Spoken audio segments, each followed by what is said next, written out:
All right, I got it recharged. This is, I think, video number 3 or 4 today on this vehicle, with a past of many videos on this car with lots of problems, but we are looking fairly normal there.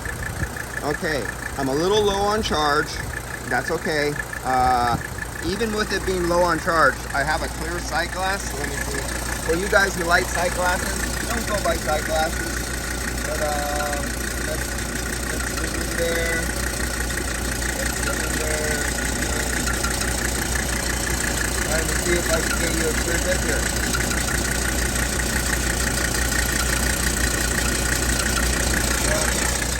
See, it's a little dirty in there. I can see a little bit of the mineral oil left over there on the inside of the sight glass, that even after they flushed it, there was still some in there. What else of the story on this one? And goddamn, this iPhone 13 just doesn't want to focus. So we were going into a negative and 2 vacuum before.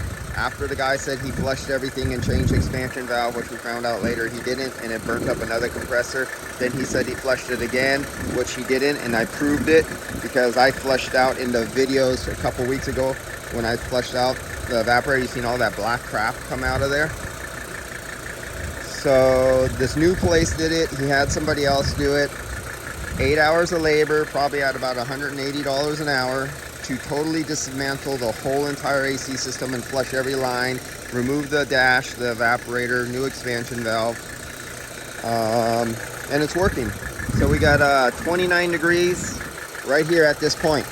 I got the hot air, so we're picking up the air out here is 64 degrees. It's going through the condenser, it's picking up some heat. It's going through the radiator, it's picking up some more heat. And it's actually hitting my sensor in this pipe that's no longer insulated. This pipe used to have a thick insulation on it. It no longer does. But even with all that, it's measuring at 38 degrees.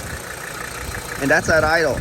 Now remember, this is a fixed piston compressor, not automotive. That's important because none of the cars almost are not fixed piston compressors anymore. So let's get a little RPMs up here. Take a look at what happens to our temperature of our suction line. You hear the RPMs go up a little bit. I just want about 800. This is a diesel, so you don't have to rev it far. 800, 1,000 RPMs. Let's see, where's our suction line? There we go. We're at 34 degrees.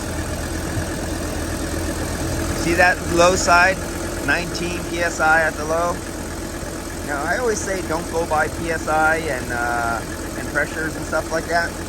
But on these old fixed piston compressors with those old brass expansion valves on these particular Mercedes,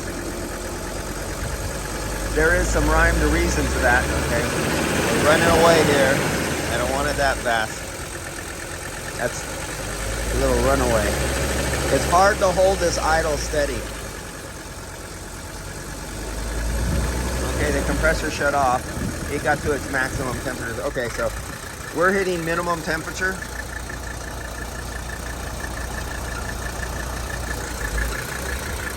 So it's holding the... Now, I'm picking up some superheat. I mean, we got 2 yards of hose and pipe before I get to this, before it drops down to the compressor. So I'm picking up a little superheat there. So the evaporator itself, if I could put a temperature sensor on the pipe at the evaporator, I'm probably like right at the cusp of 32 degrees, 31 degrees at the evaporator. I don't have my temperature probes in there right now. And all right, I'm gonna let this run for 15-20 minutes and just test it. Oh, what's my discharge temperature? Not too bad. This is the discharge on.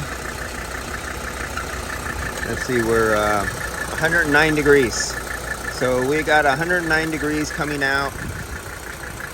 And I'd like to take, can I take that temperature right there?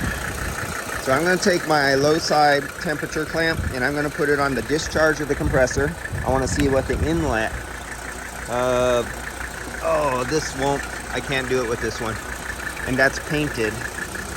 Let's see if I can grab the one going from the compressor. I think this one is not very friendly to allowing you to connect anywhere. I want to see what the compressor drop, condenser drop was going across the condenser. Okay, here's the discharge of the compressor. So I'll take that temperature right there. Okay, right there. All right, so it's a little hotter than what is going into the condenser. And I got one coming out.